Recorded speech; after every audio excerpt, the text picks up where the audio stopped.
Hello friends, इस video में हम करेंगे कांस्टेंट फंक्शन। इसका ग्राफ तैयार करेंगे और इसकी डोमेन और रेंज सीखेंगे। तो कांस्टेंट फंक्शन होता है जब f x is equal to constant के बराबर होता है, यानी f x is equal to c. Constant का मतलब हो गया कोई कॉन्स्टेंट नंबर जो चेंज नहीं होता है। तो एफ एक्स को हम वाई लिख सकते हैं, एफ एक्स वाई ही होता है। वाई इज इक्वल टू सी के बराबर, यह होता है कांस्टेंट फंक्शन। अब इसका हमें ग्राफ तैयार करना है। तो ग्राफ तैयार करने के लिए पहले यहां पे आपको थोड़ा सा लॉजिक समझना होगा। लॉजिक ये है कि ग्राफ पे होते हैं आपके एक्स और वाई एक्सिस, यानी आपको ग्राफ के लिए एक्स की और वाई की वैल्यूज की जरूरत पड़ेगी। और वाई तो यहां पर आएगा, ये रहा वाई, लेकिन सी के पास यहां तो कोई एक्स वैक्स है नहीं, तो आप पुट क्या करोगे। तो आपको समझना है कि जब एक्स यहां पर है ही नहीं, तो जो चीज नहीं होती है वो कितनी बार होती है, वो 0 बार होती है। यानी यहां पे जो x की पावर है वो 0 है। तो मैं ऐसे भी तो लिख सकता हूं इसको x0। और किसी की भी पावर जब 0 होती है तो वो 1 के बराबर होता है। यही तो रीजन है ना, इसलिए तो लिखा है मैंने यहाँ पे कि c मल्टीप्लाई 1 जार भी c होता है। तो 1 की जगह पे मैं ये भी तो लिख सकता हूं और इससे मेरी बात भी बन जाएगी यहाँ पे। तो y is equal to constant multiply x की पावर 0। अब x की जगह पे मैं यहाँ कुछ भी लिख लूँ, मैं एक दो वैल्यूज दिखा देता हूँ आपको। लेट सपोज मैं x की जगह पे यहाँ पे 1 लिख देता हूँ, तो 1 की पावर 0। तो 1 की पावर 0 का मतलब है ये सारा c 1 जार c ही तो हो गया।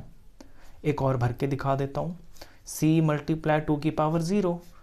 तो 2 की पावर 0 का मतलब है 1, किसी की भी पावर 0 हो 1 ही होगा, तो c 1 जार c। यानी यहाँ पे ये जो x है ना, ये आप खुद दिखाओगे, x की वैल्यू 0 की पावर लगा के आप खुद दिखाओगे। अब हमें हमारे यहाँ पे पॉइंट्स मिल जाएंगे x और y पे लगाने के लिए। फिर आप देखना कि इसका ग्राफ किस तरह का बनेगा। चलिए मैं x की जगह पे पहले 1 ही ले लेता हूँ, ये रहा। मैंने x की जगह पे 1 लिया, ये ले लिया मैंने x की जगह पे 1 यहाँ पे। तो y कितना आया, y is equal to, end में देखोगे आप c, तो y तो c ही आया है। चलिए लिख लेते हैं यहाँ पे y c आया। जब मैंने 2 डाला x की जगह पे, तो y c ही आया। अगर अब मैं यहाँ पे 3 भी डालूंगा तो भी y c ही आएगा। अगर मैं यहाँ पे 0 डालूंगा, 0 तो मैंने यहाँ डाला ही हुआ है, यहाँ पे नहीं, यहाँ मैंने पावर 0 डाली हुई है। मैं ये कहना चाह रहा हूँ कि c इंटू और 0 की पावर 0। अब 0 की पावर 0 किसी की भी पावर 0 होता तो वो 1 ही है ना, ये भी c आएगा। यानी 0 अगर x हो तो y कांस्टेंट ही होगा।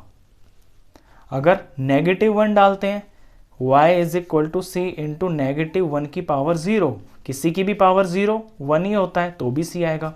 -1 डालें x की जगह पे तो भी c आएगा, -2 डालें तो भी c आएगा। c का मतलब है यहां पर कोई कांस्टेंट वैल्यू, जो भी c होगा ना वो ही यहां पे हर बार आएगा। अब मैं लेट सपोज कर लेता हूं कि लेट सपोज वो जो c है ना वो नंबर है कोई 3।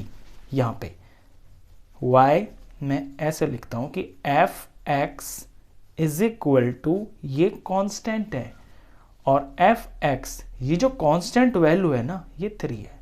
ऐसा होगा, ये न्यूमेरिकल है ना, यहां तो मैंने सिर्फ c लिखा है, ये कांस्टेंट है और कांस्टेंट वैल्यू यहां पर 3 है। तो अब आप देखना ग्राफ कैसे बनेगा आपका। यहां पे c की जगह पे सारे जितने भी c आए हैं वहां पे 3 ही होगा, यानी c की जगह क्या होगा 3 3 3। जब आपका constant function f x is equal to 3 है तो यहाँ सबकी जगह पे 3 होगा। मैंने c पहले लिख के इसलिए दिखाया ताकि इसका आप इसका कंसेप्ट समझ जाएं। अब यहाँ पे होगा तो कोई नंबर ही ना, तो आप x में कोई भी वैल्यू पुट करो, आएगा वो नंबर ही बार बार, यानी 3 ही आएगा। अब इसे ग्राफ पे दिखाते हैं। तो x 1 है और यहाँ पे 3, x की वैल्यू ये रही 1, ये 1 और यहाँ पे 3 ये रहा y। ठीक है, पॉइंट लगा दिया मैंने। x की वैल्यू ये 2 है और y यहाँ पे 3, ये रहा 2 3।